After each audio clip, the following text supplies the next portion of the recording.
Assalamualaikum warahmatullahi wabarakatuh. Alhamdulillahilladzi at'amana bi ni'matil imani wal islam wa nusallimu ala khairil anam sayyidina Muhammadin wa ala alihi wa sahbihi ajmain. Amma ba'du. Pertama-tama marilah kita panjatkan puji syukur atas kehadirat Allah Subhanahu wa taala, di mana pada kesempatan hari ini kita masih dapat berkumpul di tempat yang berbahagia ini.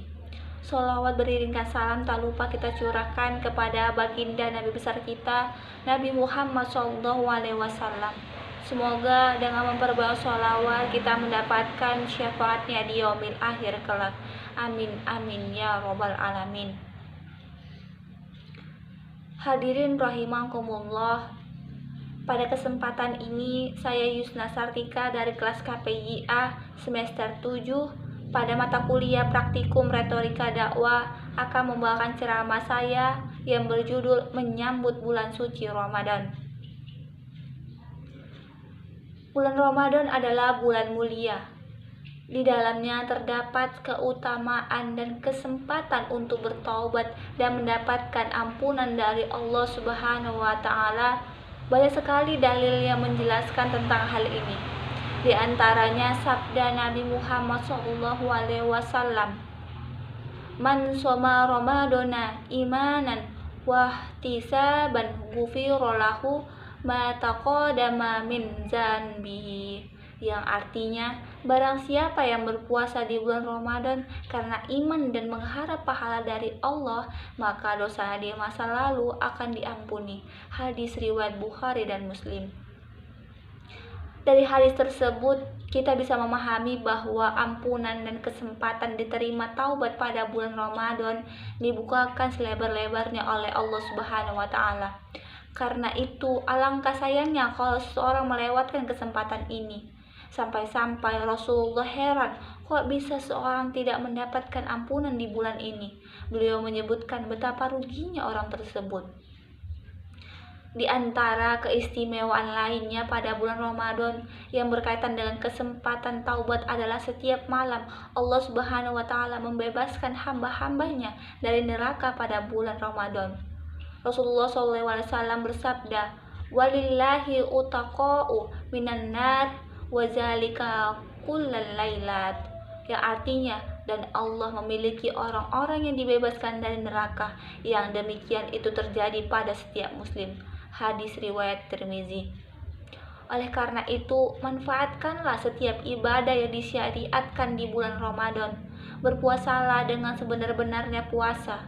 Sholat malamlah dengan khusyuk. Baca Al-Qur'anlah dengan merenungkan makna-maknanya. Bersungguh-sungguhlah agar termasuk orang-orang yang dibebaskan dari neraka.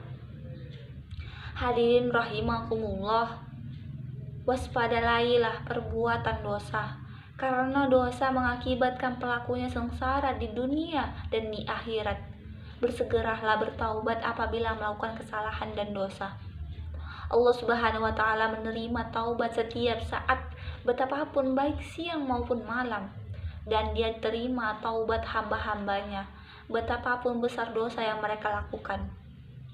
Hadirin rahimakumullah, taubat itu dicintai oleh Allah Subhanahu wa taala. Walaupun Allah tidak butuh kepada taubat seorang pelaku maksiat, Allah taala berfirman, walaupun taubat itu dicintai oleh Allah dan Allah membukakan seluasnya ampunan khususnya di bulan Ramadan ini, tapi taubat tetap memiliki syarat untuk diterima, agar seseorang bersungguh-sungguh dengan taubatnya dan tidak mempermainkan taubat. Kebanyakan ulama menyebut syarat taubat minimal ada 3. Orang yang melakukan 3 hal ini maka dia telah dianggap sudah bertaubat. Dan 3 syarat ini yang paling banyak disebutkan para ulama ketika menyebutkan syarat-syarat taubat. Umar bin Khattab radhiyallahu anhu mengatakan, "At-taubatun nasuhu an yatuba summa la ya'uda ilal janbi kama la ya'udul labanu illal dhar'i." Yang artinya, taubat nasuh adalah dengan tidak mengulangi lagi dosa yang ia taubati, sebagaimana susu yang tidak akan masuk lagi ke perahnya. kaum muslimin dan muslimat yang dirahmati Allah, menunda taubat sendiri merupakan perbuatan dosa. Dan di antara hal yang menyebabkan seseorang menunda taubat adalah: pertama, menargetkan waktu tertentu untuk bertaubat, atau menunggu sesuatu pada dirinya seperti tunggu tua, tunggu menikah, tunggu punya anak, dan lain-lain sebagainya. Yang kedua, putus asa dari rahmat Allah.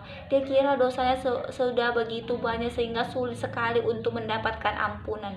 Ia pun berputus asa.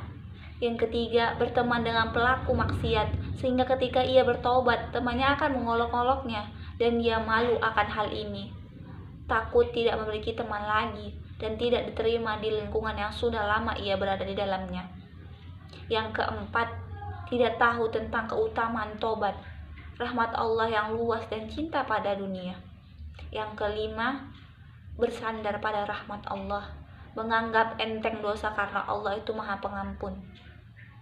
Memang Allah itu Maha Penyayang, tapi Dia juga memiliki azab yang keras.